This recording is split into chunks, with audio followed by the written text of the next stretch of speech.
you can't be manipulated if you're raising your vibration. So, Absolutely. Absolutely. um, and when you're talking about raising your vibration, that's through the food, eating, organic and toxins and taking care of your body and your mind.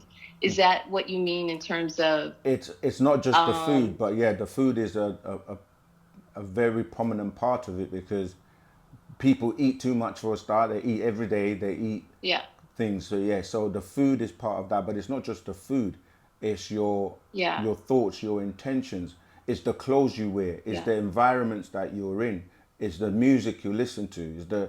It's the movies that you watch. Because all of these are sending you messages, and you're storing those messages in your subconscious or your conscious mind, and they will then yeah, re-emerge and triggered by other situations. So it's quite a complex thing to be aware yeah, constantly of your surroundings, your environment, your thoughts, your, as you say, your diet, and the things you do to yeah. suppress those things, such as the spiritual practices, meditation, etc.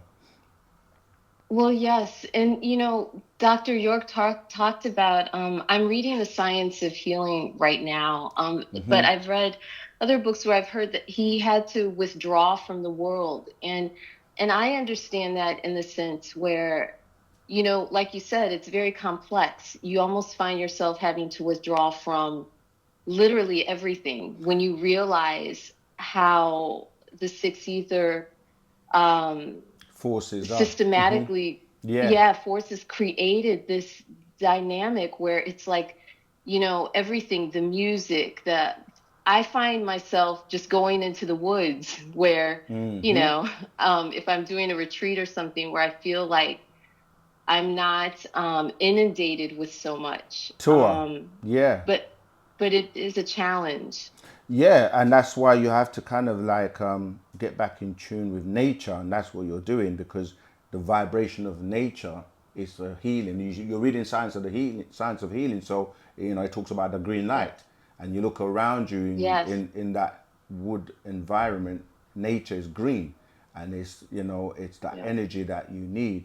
But you said something which kind of tied into what I was about to say before you called, which is yes, when you become the being an Nuwapian is not, it's not easy because as you say, like you literally have two sides in terms of do you want to live on the side of truth or do you want to live on the side of untruth? And when you know the truth, and you want to kind of like live it, then you're going to be around people who are on lower vibrations, and the conversations are not, of a high vibration. And then you just find yourself like, it's just like when somebody becomes a Christian or a Muslim or whatever they're very passionate about, when you're having conversations with them, Mhm. everything is going to be sort of like Jesus, Jesus, or Muhammad, Muhammad, or the Quran, the Bible. And once you've Yeah. succumbed past that, and you're dealing with Wu-Sabat, then people who are not vibrating on that frequency, you just can't be around because you want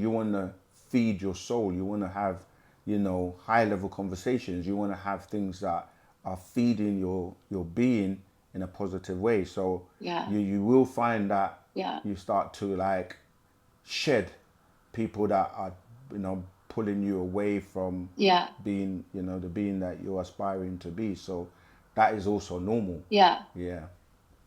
Yeah, it's true. I found myself, I mean, it becomes a very solitary kind of experience. And so, um, yeah, I found myself in that space. And, but I think since I was a kid, I always thought differently and questioned so many things, just even within the family dynamic as well.